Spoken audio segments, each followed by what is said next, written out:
একসময় বাংলার গ্রাম অঞ্চলে লাঠি খেলা ছিল মানুষের সাহস, শক্তি ও আত্মরক্ষার এক অনন্য প্রতীক।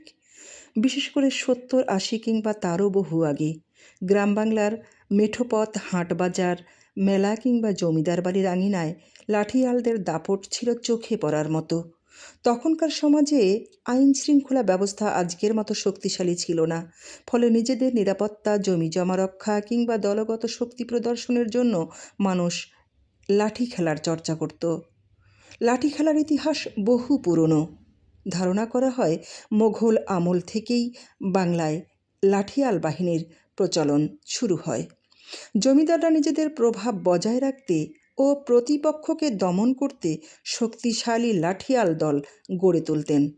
পরে এই লাঠি চর্চা সাধারণ মানুষের মধ্যে ছড়িয়ে পড়ে। ধীরে ধীরে এটি কেবল যুদ্ধকৌশল নয়, বরং লোকজ সংস্কৃতির এক বিনোদনমূলক খেলায় পরিণত হয়। লাঠি খেলায় সাধারণত বাঁশের শক্ত লম্বা লাঠির ব্যবহার করা হতো।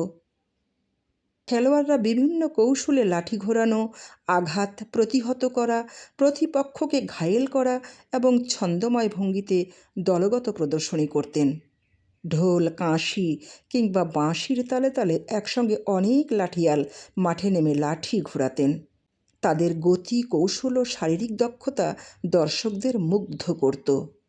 গ্রামের শিশুরাও বিস্ময়ে তাকিয়ে থাকত, আর বয়স্করা গর্ব ভরে বলতেন, এটাই আমাদের বাংলার শক্তি। লাঠি খেলা শুধু খেলাই ছিল না, এটি ছিল শৃঙ্খলা, সাহস ও ঐক্যের শিক্ষা। অনেক সময় গ্রামে বিরোধ মীমাংসা কিংবা উৎসব উপলক্ষে লাঠি খেলার আয়োজন হতো। বিশেষ করে নববর্ষ, চড়ক পূজা, বৈশাখী মেলা কিংবা গ্রামীণ উৎসবে লাঠি খেলা ছিল অন্যতম আকর্ষণ। তবে আধুনিক প্রযুক্তি, নগরায়ন ও বিনোদনের নতুন মাধ্যমের কারণে এই ঐতিহ্যবাহী খেলাটি ধীরে ধীরে হারিয়ে যেতে বসেছে। এখন খুব কম জায়গাতেই আগের মতো লাঠি খেলার আসর দেখা যায়। তবুও দেশের কিছু সাংস্কৃতিক সংগঠন ও লোকশিল্পী এই ঐতিহ্য ধরে রাখার চেষ্টা করছেন। লাঠি খেলা আমাদের লোকসংস্কৃতির এক গৌরবময় অধ্যায়। এটি শুধু অতীতের স্মৃতি নয়, বরং বাঙালির সাহস, ঐতিহ্য ও গ্রামীণ জীবনের জীবন্ত ইতিহাস।